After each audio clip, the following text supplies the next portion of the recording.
Muy buenos días, queridos amigos, bienvenidos al canal Tiempo y Atención, entrando en libertad y saliendo en libertad. 20 de julio, volvemos a David Hawkins. El otro día, en estos audios que estoy haciendo acerca de este traductor, interpretador de los textos bíblicos, Mario Virlino, como no podía ser de otra manera, pues se genera un poco de tensión. De todo tipo. Están los que, qué locura de tipo, se lo está inventando todo, pero esto no es suficiente porque como en el mundo somos así, otra locura es, lo estás leyendo todo mal, no entiendes nada, dejen de ver este canal, váyanse al original. Yo os invito a que vayáis al original, si sabéis italiano o no, también hay traducciones, sin duda. Mejor el original que la versión. No es una versión, es un traductor, otro traductor, que yo no interpreto a Mario Virlino, sino cuento lo que él cuenta. O otro que decía que este es el mejor de todos, el que más me gusta, decía, nos han estado engañando toda la vida, ¿por qué ahora tenemos que creer a este? Yo no digo que creáis a nadie, nada en el canal es de creer a nadie, cada uno elige lo que quiere creer. Lo que me gusta de este autor es que él puede leer los textos originales, cosa que yo no, y yo creo que hay muy pocas personas en el mundo que lo pueden hacer en original, y simplemente cuenta lo que pone ahí. Igual que los grandes teólogos interpretadores de la Biblia, cuando quieren dicen que esto es real y cuando no quieren no es real, pues él dice, pues yo voy a traducir lo que pone aquí y simplemente hace eso. Claro que luego dentro de eso hay interpretadores que pueden leer, que leen lo que quieren, ¿de acuerdo? Como yo no puedo interpretar directamente de la fuente, pues utilizo a Mario Virlino o a la Biblia, lo que sea. Dicho esto, vamos a David Hawkins. ¿Por qué he contado esta introducción? Porque hoy vamos a tener un tema con David Hawkins que se llama ¿Qué es real? Sabéis que es el del autor del mapa de la consciencia, que tiene un apartado del mapa que es brutal cuando habla de las emociones y les mete un grado vibracional, es alucinante, pero también se mete en unos fregados, como el último capítulo que hice, donde se pone a medir la consciencia y explique por encima cómo lo hace, de todo, de ideologías, de personajes, de intelectuales, de todo tipo. Y hoy no va a ser menos, y entonces hay cosas que a mí me resultan me hacen un poco de ruido, pero para esto estamos aquí, para tratar de entender el ruido. Por lo menos yo me dedico a interpretar el ruido. Yo también tengo ruido. Y por un efecto boomerang, muchas veces descubro a través de vosotros, de gente que no le gusta o lo que sea, también mi ruido. Y de esto se trata. Yo no estoy imponiendo a nadie nada, ni es mi idea. No me interesa, además. Así que nos vamos a un capítulo hoy de David Hawkins que se llama ¿Qué es real? El último capítulo de David Hawkins fue la realidad social y niveles de verdad, donde hablé de todo esto que acabo de nombrar. Pero hoy vamos a seguir un poquito más, porque estamos trabajando o revisando a este autor, David Hawkins, y él tiene muchos libros, y estamos viendo cómo ve él la realidad espiritual y el hombre moderno. De esto van estas cosas. Así que vamos a comenzar, después de esta breve introducción, con lo siguiente. Como descubrió y describió por primera vez Protágoras en la antigua Grecia, todo el mundo ingenuamente supone que su propia percepción, opiniones y comprensión de la vida y sus acontecimientos son lo real, lo verdadero y objetivo, y por lo tanto, lo correcto. Yo creo que aquí estamos metidos absolutamente todos, hasta que sepamos y entendamos cómo funcionan los polos y a dominar y trascender esos impulsos que nos entran de cosas, esa mente que nos da muchísimos problemitas, muchísimos. De ahí que si otras personas tienen un punto de vista diferente, lo consideren erróneo, desinformado, perjudicial, políticamente incorrecto o ignorante. De hecho, yo en mi vida he borrado absolutamente en mis relaciones personales el tema de la política. No hablo de política, aunque aquí algunas veces me he marcado alguna cosita. No es sano, sinceramente. A no ser que nosotros queramos hacer política, que mi misión sea, o tu misión sea hacer política, entonces ya te toca meterte en política, o quieras ser político, o tengas un sindicato, un partido, un grupo, una asociación, entonces quieras hacer política porque quieres intervenir en el mundo porque consideras que lo puedes hacer mejor. Perfecto. Y también puedes hablar de política cuando te dé la gana, obviamente. Yo no hablo de política, no me interesa. Y tengo mis opiniones, obviamente, como todo el mundo. La vanidad innata, al núcleo narcisista del ego, tiene un interés personal creado en tener razón, lo que conlleva un sentido asociado de importancia. ¿Os acordáis de la importancia cuando hablábamos con los péndulos? Hay que rebajar la importancia. A su vez, añade el sutil sabor y cualidad del refuerzo, aun cuando su base es completamente ilusoria. Por tanto, tener razón se asocia con el orgullo y la autoestima, que luego tiene que ser defendido como por la constante lucha nacional e internacional de la polémica política por ganar territorio y terreno moral. Yo uno de los ejemplos más fuertes que he visto últimamente, que me tiene en shock, es haber visto a Biden y a Trump en ese encuentro que han tenido de campaña electoral, donde hemos visto una persona, no de ahora, yo lo he visto antes, hace un año, que está senil. Pero no hace falta ser un psicólogo ni un médico para saber que está senil. Pero parece ser que hay una parte del mundo, muchos de los suyos, que no ven que está senil. Y es brutal esto, porque uno se pregunta, ¿quién está gobernando ese país? No es una cuestión de que se deje la campaña, no, es que ¿quién está gobernando ese país? Seguimos. Puesto que las consecuencias, y con esto no estoy haciendo campaña de nadie, estoy declarando una cosa, que es una enfermedad. Para mí es un hecho clarísimo, clarísimo. Esa persona no está en facultades físicas correctas para ejercer cargos de responsabilidad de ningún tipo. Le pasa a mucha gente. Puesto que las consecuencias de los sistemas de creencias y sus comportamientos emocionales resultantes son esenciales para la felicidad, y también para el éxito e incluso la supervivencia, es evidentemente beneficioso analizar los procesos subyacentes involucrados. Debido a que son muy básicos, la comprensión de los mecanismos es de gran importancia. El hecho fácilmente observable que se descubrió es que la mente funciona sobre la base de presunciones que son al mismo tiempo emocionales y clasificadas en prioridades. Estas proporcionan modelos provisionales para las creencias y la acción, así como para el acuerdo o el desacuerdo. El tratamiento posterior puede resultar tanto en duda como en certidumbre y con ello debilitar o reforzar las identificaciones personales y de grupo con sus orientaciones de lealtad y compromisos. El sentido de la realidad es una experiencia, un punto focal subjetivo de la complejidad interactiva que surge de una multiplicidad de factores tanto identificables como sutiles. Cuando se examinan y se enumeran, en cualquier momento de la conciencia subjetiva implicada, literalmente millones de elementos contribuyen al ranking interno de la importancia y el dominio. Algunos de los más obvios que influyen en las opiniones, creencias, fe y otros procesos mentales son la edad, el género, la educación, la fisiología del cerebro, la experiencia previa, la formación, los conocimientos lingüísticos, el coeficiente intelectual y la pericia psicológica e intelectual y la capacidad. No hablemos ya de emociones y cosas de ese tipo que son derivados. Estos factores están dominados por el nivel evolutivo global de la consciencia, eso dice David Hawkins, que está influido por la intención, por el compromiso, por las metas interiorizadas y el poner atención. Todos estos factores son también influenciados por la cultura politizada y las presunciones sociales y axiomas que son aceptados como realidad e intrínsecos en la estructura social.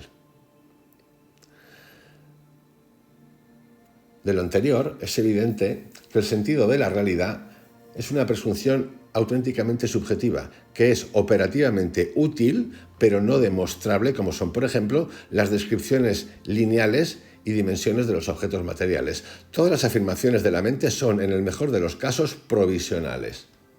Es importante que lo entendamos. ¿Para qué? Para no luchar con nosotros mismos. Y una consciencia de esa limitación es una cualidad intrínseca de la sabiduría, reconocer mis límites. Reconocer que ante una circunstancia X, lo que hay sobre todo es mente. Esa mente crea juicios, valores, reacciones. Ver esto es clave. Estamos en esto todos. Cada uno vamos a nuestro ritmo. Hay semanas de gloria, mes de gloria y semanas que son de revuelque. Esas semanas de revuelque en las que estamos luchando, no queremos luchar, pero estamos luchando, vemos lo que pasa, lo que nos pasa, pero seguimos igual, son claves. ¿Para qué? Para el aprendizaje. Son pasos. La sabiduría denota un grado de humildad, así como de flexibilidad. También implica una actitud conservadora y cauta que es consciente de que una mayor información se acumulará con el tiempo y la experiencia. Por lo tanto, la sabiduría considera todo conocimiento como provisional y sujeto a cambios, no solo en su significado, sino también en su importancia y valor. La definición de real implica también a la verdad verificable, que hasta tiempos recientes no estaba disponible, de modo que la realidad, verdad, veracidad, verificable han surgido muy recientemente en la conciencia humana. Y como entramos en lo de verificable y la verdad científica, ahí podemos tener hasta temas, cada día hay más temas de este tipo y cuestionamientos. La mente humana presupone automáticamente la validez de su propia experiencia subjetiva y por tanto sus operaciones se basan en una carismática innata llamada fe. La cualidad de la propia fe ha sido atacada en los últimos tiempos por los escépticos profesionales que paradójicamente muestran una fe extrema en su propio escepticismo y la sofistería narcisista asociada. Por tanto, los escépticos erran al no ser escéptico de su propio escepticismo y así muestran un sistema de creencia ingenuo que operativamente se traduce en el rechazo de los niveles superiores de conciencia y una incapacidad para comprender el sentido, la abstracción o el contexto, el campo del contenido lineal, la apariencia, como muestra una tabla que vamos a ver más tarde. Intrínseca a la muy básica construcción del ego humano está la innata inocencia que cree en la realidad o verdad de sus propios programas y es inconsciente de que carece de una capacidad intrínseca para la autocorrección. Aquí podemos tocar temas muy importantes que han marcado y siguen marcando la vida. De hecho, se montan pollos, me refiero a conflictitos. Interpretación de la Biblia, qué pone en la Biblia, por qué aceptar la doctrina, qué es Dios, la Virgen María. Todas estas cosas, para empezar. Luego podemos llevarlo donde queráis. La razón para la inherente carencia del ego de la capacidad de verificación es que sus datos se limitan solamente al sistema de procesamiento interno. Los mecanismos internos del ego carecen de cualquier fuente externa independiente de referencia para su verificación. Aquí conviene decir algo, que no sé si lo sabéis vosotros, pero yo ya os lo anuncio. David Hawkins, que pasó por un montón de cosas en su vida, duras, fuertes, alcoholismo entre ellos, que me parece un genio del mapa de la conciencia, tiene ideas que voy a llamar conservadoras. Por lo tanto, hay cosas en las que él no está de acuerdo, como cualquiera de nosotros. ¿Y qué pasa? No pasa nada.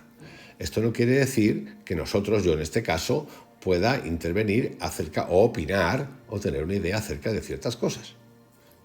Y hay cosas que puedo compartir y hay cosas que no. De esto vamos. Y vais a ver algunas cositas. La mente humana es como un barco en el mar, que no es capaz de corregir su rumbo sin una brújula o una fuente externa de referencia, como la de las estrellas.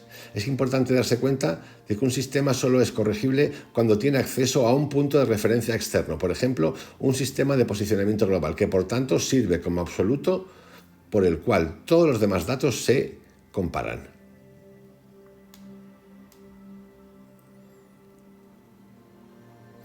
Por ejemplo, David Hawkins dice que el concepto de absoluto en sí mismo calibra a 1000, o sea, lo más alto que existe dentro del mapa de la consciencia. Pero sin embargo, nos dice que el concepto de absolutismo calibra en 650. Esto a mí me funde los plomos, porque una cosa es el absoluto, visto desde el punto de vista espiritual, el todo, y otra cosa es el absolutismo, que es personal. Y que calibre a 650 me parece un poco extraño.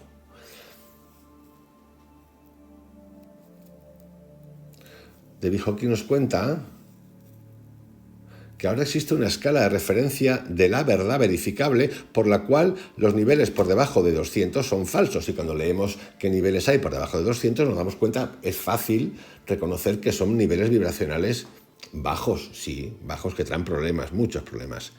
Y también sabemos que los niveles por encima de 200 son progresivamente verdaderos hasta que llegamos al nivel 1000, que representa un punto fijo absoluto de referencia para todas las demás cualificaciones o calibraciones relativas. Y aquí va a entrar ya David Hawkins a meterse en algunas cositas. Tenga en cuenta que el relativismo,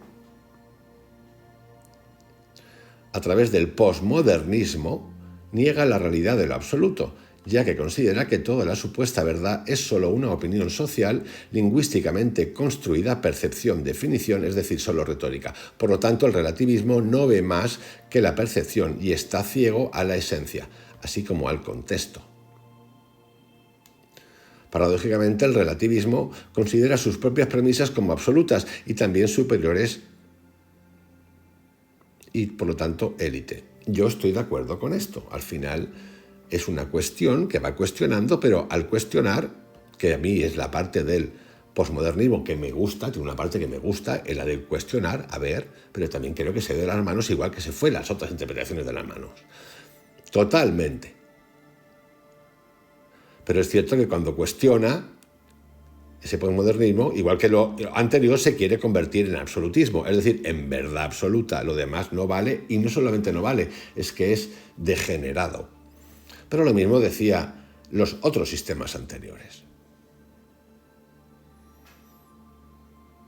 Si todas las afirmaciones son hipotéticamente solo construcciones semánticas, entonces evidentemente esa misma afirmación no tiene en realidad una realidad inherente y es también solo un valor cargado de constructo lingüístico. Es decir, aquí podemos utilizar a Mario Biglino.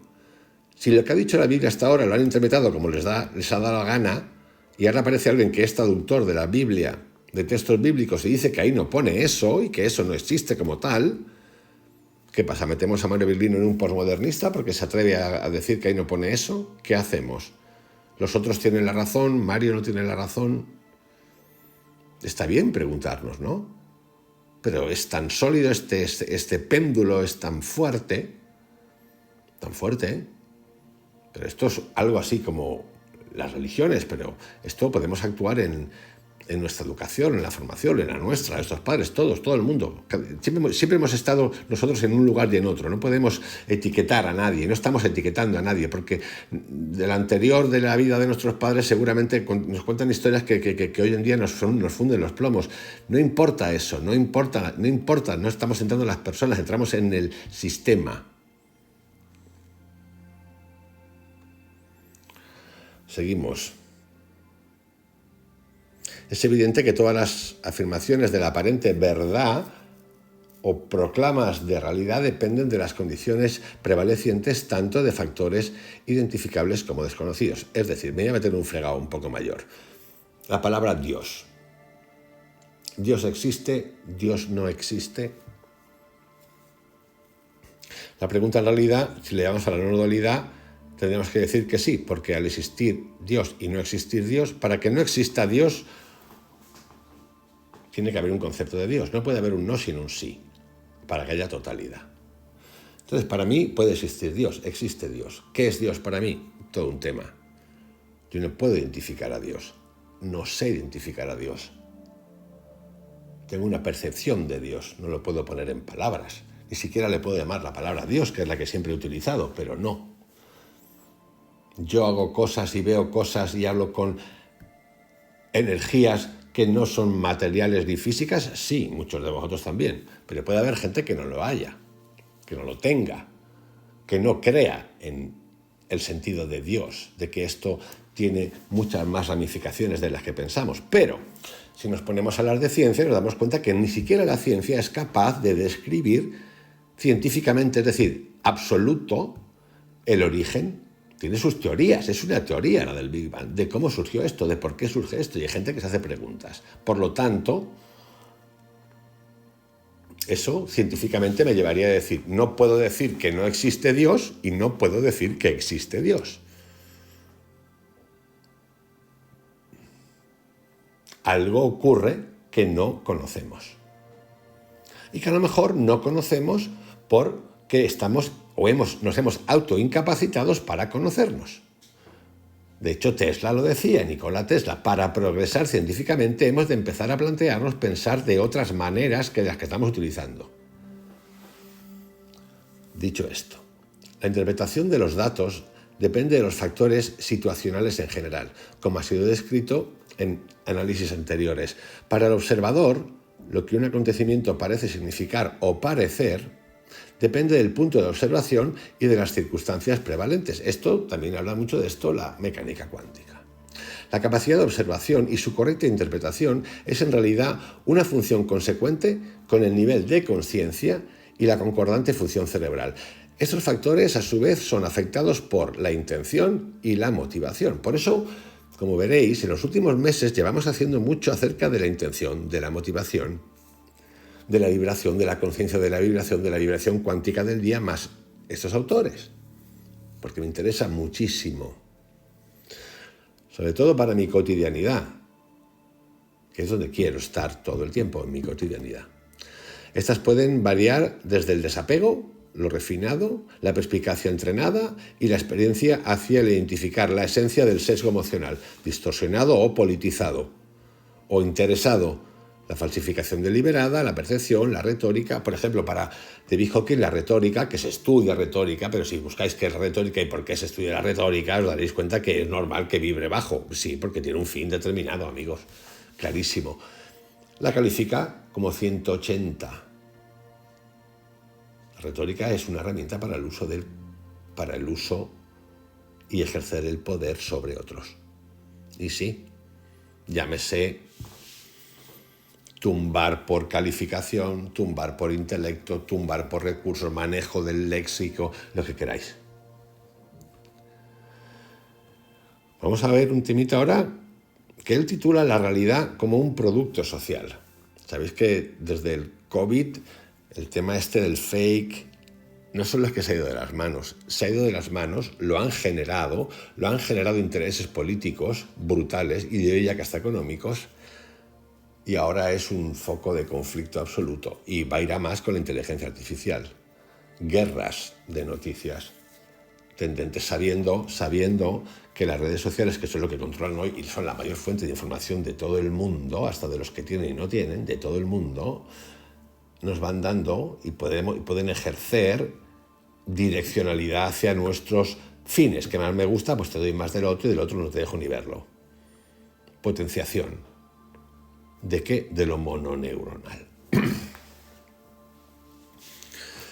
El discernimiento de la realidad y la verdad ha sido siempre problemático para la mente humana, fuera consciente de ello o no, es decir, es un tema epistemológico. El proceso ahora se hace aún más difícil por el impacto global de los medios de comunicación, más que de los medios de comunicación, de las redes de comunicación, cuyo efecto es tan sutil e inconsciente como visible y aparente. La influencia más evidente de los medios es en virtud de la propia selección y el tiempo dedicado a informar. Por ejemplo, ya sabéis, yo nunca he visto tanto tiempo dedicado al tiempo del mundo mundial. Media hora, 15 minutos, 20 minutos del tiempo mundial. A mí qué coño me importa el tiempo que haga en Canadá o en China. Sinceramente, me importa un carajo. Pero no lo digo de manera insultante, aunque lo haya dicho así. Es que a mí no me afecta, a no ser que vaya a volar a Canadá. La influencia más evidente de los medios es en virtud de la propia selección y el tiempo dedicado a informar. De hecho, si veis telediarios o, ya fíjate, telediarios de diferentes ideologías, todos tienen ideología. Que nos cuente, estamos por la información mentira, están por la ideología. O cogéis un periódico, 5 periódicos, 4 periódicos de un país, por ejemplo de España, veréis que la secuencia de noticias se repite en canales que son distinta propiedad. ¿Cómo es posible? Y si cogéis periódicos, cada uno con su ideología, contando la historia como le da la gana, veréis que la secuencia de la cabecera va a ir bajando y miráis el otro y casi es replicada. ¿Cómo es posible esto? ¿Se hablan entre ellos? ¿Cómo es esta cosa? A mí me tiene fascinado. La influencia más evidente, repito, de los medios es en virtud de su propia selección y el tiempo dedicado a informar, todo lo cual es mejorado en la televisión y en Internet por la adicción pictórica, visual y musical. Las distorsiones emocionales y políticas y las dramatizaciones se añaden al impacto de la edificación y la edición reforzada, editar, tocar el contenido por la secuencia y el estilo de la presentación. Es como vosotros veis una imagen en una película que suelen tener bandas sonoras. Vosotros cambiáis la banda sonora, ponéis el sonido y veis otra película. Vemos otra película. Uno puede conseguir atracción con el mal. Por ejemplo, es lo que ha conseguido con las series Narcos, donde la gente ha llegado a pensar que quiere ser un narco. Están tan bien hechas, tan atractivas, te lo venden tan bien que al final hasta llega el punto en el que te da igual morir o haber matado gente, pero la cosa sigue todavía. El material presentado por los medios de comunicación y Internet puede calibrar desde un mínimo de 10, o sea, más bajo imposible, si más bajo es ya me autoliquido, que es la vergüenza, hasta un máximo de 570, que estaría bastante bien, porque sabéis que por encima de 200 estamos en camino de la verdad. Pero la mente de los observadores atestigua las representaciones con la misma presunción de realidad, a pesar de las grandes diferencias de los niveles de verdad en que se presentan. ¿Qué quiere decir con esto? Que nosotros podemos ver algo que tiene nivel de conciencia 10, calibrado 10, o sea, bajo no, tirado, muerto, o sea, muertes, y 560, que es alto, que es espiritual, pero nosotros no tenemos la capacidad, o sea, la vemos como igual, no vemos esa calibración. El ejemplo que acabo de contar hace poco, el de las series de narcos o la violencia que hay en las películas, es todo violencia. Las películas gringas cada 2x3 a la mínima se están pegando piñas, porque pum, pam, pam, los machotes estos que tienen 50, 60 años que no paran de pegar piñas, pero ¿qué te pasa, tío? El impacto global de los medios de comunicación es la producción de una realidad virtual que incluye valores, y esto es importante, distorsionados. Otro ejemplo que podéis ver de esto, que habéis visto seguramente, es niño de África muere y sale una foto de un buitre que está ahí, esta es la foto muy famosa, y al lado, y esto lo recuerdo perfectamente, al lado un anuncio de Loeb o de Vogue, de Loeb, de bolsos de 1.000 pavos. Nosotros ya estamos bien jodidos, amigos. Mentalmente bien jodidos con eso. Es brutal. Es brutal. Es insultante eso. Es insultante. Es más que insultante, es degenerado. Pero ya no estamos ahí. Hace tiempo que pasamos esa fase. Ya ni recordándolo nos molesta. Mientras que el espectador moderno y sofisticado es subliminalmente consciente de lo anterior, las personas con más bajos niveles de conciencia no son tan conscientes. Y bueno, y el nivel de conciencia, según mi amigo David Hawkins, el mundo no está en un nivel alto de conciencia. Y al igual que los niños, tienden a creer que la ficción es verdad y viven en una realidad alternativa. Por ejemplo, datos de David Hawkins. Algunos son interesantísimos. Son datos antiguos, pero bueno, del 2007. El 50% de los blogs es las webs donde se escribe, se cuentan cosas, no son webs, pero bloggers, si acordáis, y tantos otros, calibran por debajo del nivel 200. Esto en el año 2007. En Estados Unidos, el 55% de la población calibra por debajo de 200. Y es, por tanto, innatamente proclive a la distorsión y a la mala interpretación. Esos datos son del 2007. Yo creo que estamos más que eso ya. El de datos de Estados Unidos porque es donde más trabajo. A nivel mundial, el porcentaje de la población por debajo de 200 es del 85%. O sea, el 85% de la población mundial estamos por debajo de 200. Por lo tanto, la falsedad domina el pensamiento y la percepción de la realidad de la mayoría de pueblos en el mundo de hoy.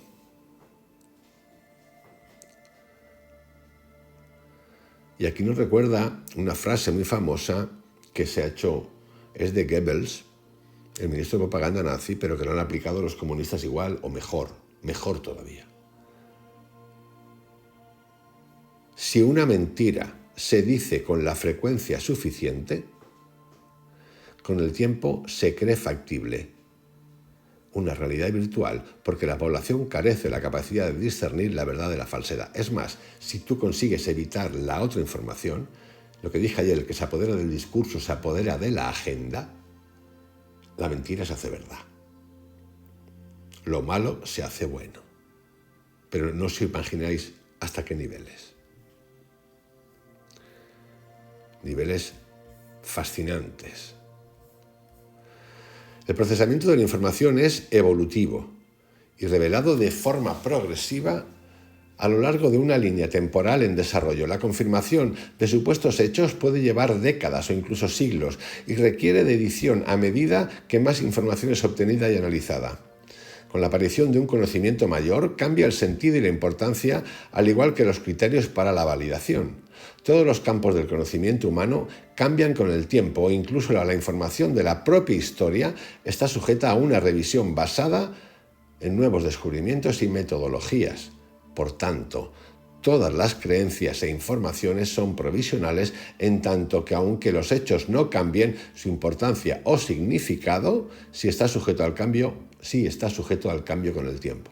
La comprensión de la realidad, verdad, es subjetiva y cambiante debido a la variación individual en el estilo del procesamiento de la información, como yo sé, pienso, siento, percibo, creo, tengo fe en. También se da una lealtad tácita a un paradigma no especificado de la realidad, por el que la gente intuye, se da cuenta, se vuelve consciente de, interpreta, comprende, que se ve influido por los factores de la educación, la especialización, el talento, la capacidad innata, el cociente intelectual, el valor proyectado, la opinión, la emotividad, el sesgo, así como por la geografía, la cultura, la familia, los principios éticos y la formación moral. Podría decirse que la verdad y la realidad representan una equivalencia y la validez de esa equivalencia puede ahora ser verificada en referencia a una escala calibrada de los niveles de verdad que son objetivos, impersonales e independientes de la opinión del observador. Esto es lo que dice él. Claro, tendríamos que aceptar que esos sistemas de calibración que él utiliza son verdad. Para él sí. Una vez más, es importante darse cuenta de que la afirmación de una supuesta verdad requiere la especificación del contexto.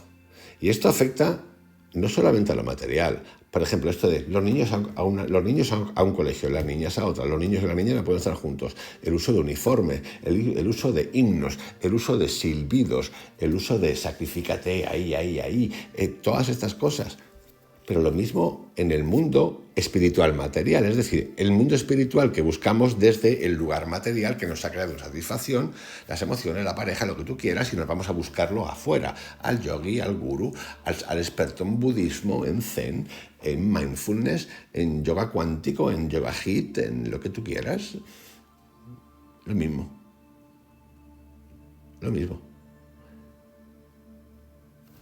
Todo lo que no sea rebajar la importancia, es decir, conciencia de la vibración, movimiento de la energía y silencio, está controlado y es controlado. Y no es que tengan mal fin, algunos tienen muy mal fin, es decir, saben jugar con esto. ¿Por qué? ¿Con qué juegan en el mundo espiritual? Con dos cosas, con la esperanza y con el karma. Y con la fe, claro. Con que te van a dar lo que nadie te da, el cariño que nadie te da, el amor que nadie te da, y te van a jalar el coco bien. Hemos de entrar en libertad, salir en libertad. El proceso es nuestro, no de los demás. Y hay mucha gente que abre puertas. Ya os lo dije, os imagináis a Jesucristo o a Buda montando una tienda de Facebook o dando clases en TED. Yo me lo imagino. Sería un flipe, ¿no? TED nos presenta hoy a Jesucristo en una charla única, universal, donde nos va a contar.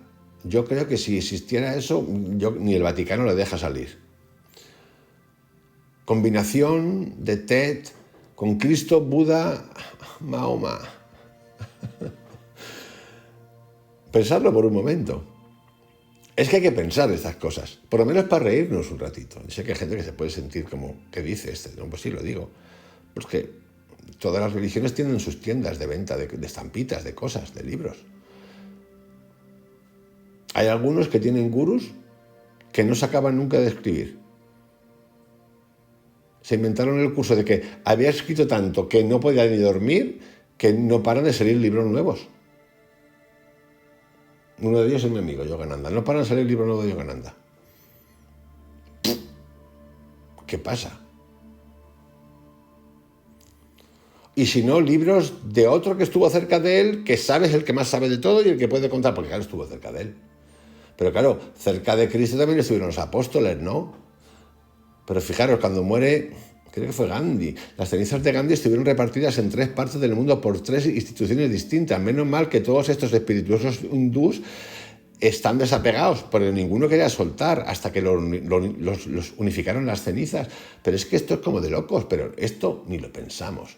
¿Qué te dice a ti de una institución que lidera lo espiritual, que es incapaz de soltar las cenizas de Gandhi? Porque claro, es que son las cenizas de Gandhi.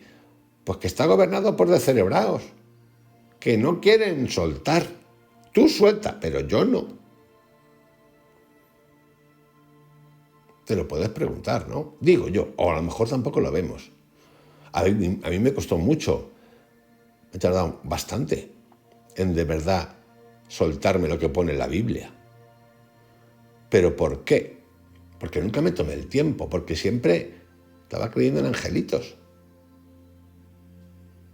Hasta que pasaban cosas. Como que el cura que te iba a confesar con 14 años te decía, ¿pero tienes algo que confesarte? Digo, no, ya está. ¿Pero nada más? No, ya está. Y mis confesamientos eran como de risa. No le he hablado mal a mi mamá, le he hablado a mi papá. Eran de risa, pero es que eran como un loro que repite. Y él quería más. Yo sé lo que quería él más hasta que lo preguntó. Actos impuros. No, pues actos impuros, no. La verdad, no. Tocamientos así. Eso me preguntaban, así se la pasa a mucha gente. Y dije, no. Amigo, no. Cabrón. Esto cuesta. Esto cuesta un poquito soltarlo, hasta que empiezas a soltarlo ya ves. Hasta el advenimiento de la mecánica cuántica, se presumía que las descripciones newtonianas del universo físico eran completas y definitivas. La aparición de las subpartículas de la física, la dinámica no lineal, la teoría cuántica y otros avances de la ciencia indicaron que las presunciones anteriores debían ser reexaminadas. Vosotros imagináis lo que pasó, ¿no? Cuando empezaron los de la física mecánica cuántica a cuestionar la física clásica, pues casi se matan. Aunque hubo un cambio en la comprensión. La realidad básica de los datos científicos pocas veces había llegado a ponerse en tela de juicio. No es así, sin embargo, con las realidades espirituales, que tratan de los paradigmas no físicos. Aquí hay gente que en el mundo de la religión sigue todavía, digamos, en la religión clásica. No hay una religión cuántica. Va cambiando esto, ¿eh? Pero esto lleva a tu ritmo. Las realidades espirituales no son concretas o discretas, ni son lineales o descritas adecuadamente en la medida en que se refieren al contexto en lugar de al contenido. Los reinos espirituales son, por experiencia, subjetivos, contextualmente conceptuales y no lineales. Por lo tanto, se describen como inefables, religiosos, etéricos, primordiales, celestiales, eternos, atemporales, omnipotentes, omniscientes, omnipresentes y divinos. Esto lo cuenta un autor que se llama James en La variedad de las experiencias religiosas, un libro muy famoso. Esta es también la región de las desconocidas propensiones kármicas, los reinos celestiales, la divinidad. Emanuel Swedenborg, descripción de cómo son el cielo y el infierno, y tantos otros. Los chamanes de México, Jacobo Greenberg, descripciones, cada uno a su manera. La realidad superior no lineal ha sido descrita durante milenios por los grandes avatares, santos, sabios, iluminados y genios espirituales que en conjunto están de acuerdo en una realidad experimentada y confirmada. Bueno, en esencia sí, en esencia tendríamos que quedarnos con la esencia de Jesucristo, con la esencia de Buda y de Jesucristo, de algún otro más por ahí, sí, por supuesto, pero no de los que se han apropiado y han modificado los conceptos de Buda, porque ni Cristo, porque entre otras cosas Cristo no tenía una tienda del yogi. Estas realidades comienzan a aparecer en el nivel de conciencia calibrada de los 200 y luego progresa a estados subjetivos más poderosos que calibran entre los 500 hasta llegar a los 1000. Claro, yo llamar avatar a Yogananda, por ejemplo, que puede ser un avatar. ¿Qué queréis que os diga? Yo no necesito llamarle avatar. Yo no necesito llamarle nunca ser iluminado especial a Jesucristo, no, o a la Virgen María, quien nos dé la gana. Es que habla con ellos como si nada, colega. ¿Qué quieres que te diga? Sí, colega, tronco, ¿qué pasa? Buscando ayuda, conocimiento, entendimiento, aceptación, amor y perdón. No necesito, es que era un avatar y todos ahí empanados.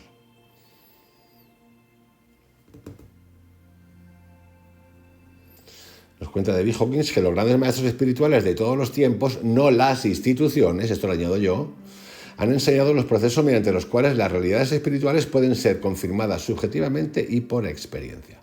Es más, tú no tienes que confirmar con nadie. Tú tienes que confirmar contigo. Si tú has visto, si has sentido, si has visto sobre todo esto, como lo demás, es que hay que verlo. Si lo ves, te ha pasado, pues lo ves y te ha pasado. ¿Qué necesitas? ¿Alguien que te dé el papel, el certificado de que has visto un ángel o a Yogananda o a Jesucristo? Pues no lo necesitas. Lo que te digo yo, no lo necesitas. Entonces, por ejemplo, si tú vas a un curso de algo, de meditación de estos y tal, te vas hablando, los gurús, los que tengan cada uno, ¿no? Y tú de repente eres una persona que ha visto un montón de cosas, tú has visto a Jesucristo, la Virgen María, hay gente que ha visto a todos estos, pero así, hablar con ellos, han tenido visiones, se le ha aparecido en un accidente, lo que tú quieras, y te hablan y tal, porque no, este gurú tal cual, pero tú es que ya los has visto, has hablado con ellos, es que has hablado con ellos, ¿qué hacemos? ¿Qué hacen contigo? Si te da por contarlo, los mismos que están defendiendo eso van a decir, no está a nivel. No te van a dejar. Ahí tenéis la prueba de que esto es un sistema jerarquizado que quieren hacer para lo que ellos quieran. Y hay cosas buenas, hay cosas buenísimas, buenísimas. Pero hay que estar un poquito awaken, ¿no? Awaken. Entonces, David Hawkins saca una metodología para medir estas cosas que vais a alucinar, de cosas que llama ficciones y mitos. Y dice así: debido a que históricamente no ha habido un medio para discernir la verdad de la falsedad, el dominio espiritual incluye una gran cantidad de desinformación, así como de creencias en lo que solo puede ser descrito como ficción espiritual y fantasía. La siguiente tabla ilustra esto. Lo siguiente calibra como falso y se encuentran por debajo de el nivel 200. Entonces, ir aquí, y con esto quiero cerrar hoy, mete lo siguiente: abducciones extraterrestres, profecías del apocalipsis, sectas de Acuario, teorías conspiratorias del Área 51, pero es que esto se ha demostrado ya que no es una conspiración, que es real, elemento. Babaji, el que veía Yogananda, el código de la Biblia, el libro del Apocalipsis, la canalización, los niños cristal, mete hasta el código Da Vinci, que es una película, los códigos en el ADN, extraterrestres, pero si sabemos que está aquí, bueno, quien no lo quiera entender que no lo entienda. Fantasmas, pues si la gente ha visto fantasmas. La quinta dimensión, no, si no hay quinta, hay muchas más. La negación de la sanación, el código del Opus Dei, protocolos de los sabios de Sion, los raelianos, que lo fundó un elemento que era Leoparda, la reencarnación, la sábana santa de Turín, el orden del templo solar, ovnis, religiones ovnis, el libro de Urantia. Pero claro, que mete el libro de Urantia puede meter también el curso de milagros. Y sí, que el curso de milagros de Helen cuenta que él se lo dicta a Cristo. En fin, andamos ahí paseando en este mundo fantástico. Y para mí lo importante de esto, de hecho, yo lo he aprendido con alegría de David Hawkins y de otros, y por eso son mis 3 secretos importantes en nuestra cotidianidad. La conciencia de la vibración ir aumentándola poco a poco nosotros con el movimiento de la energía. Y hay que hacer, chicos, hay que hacer. Y con el silencio interno y externo, cada vez más, cada vez más. Y hay muchas cosas que podemos hacer. Ya he contado muchas cosas, vamos a hacer más. Voy a ser más específico. Os envío un abrazo, que tengáis un excelente día. Hasta mañana.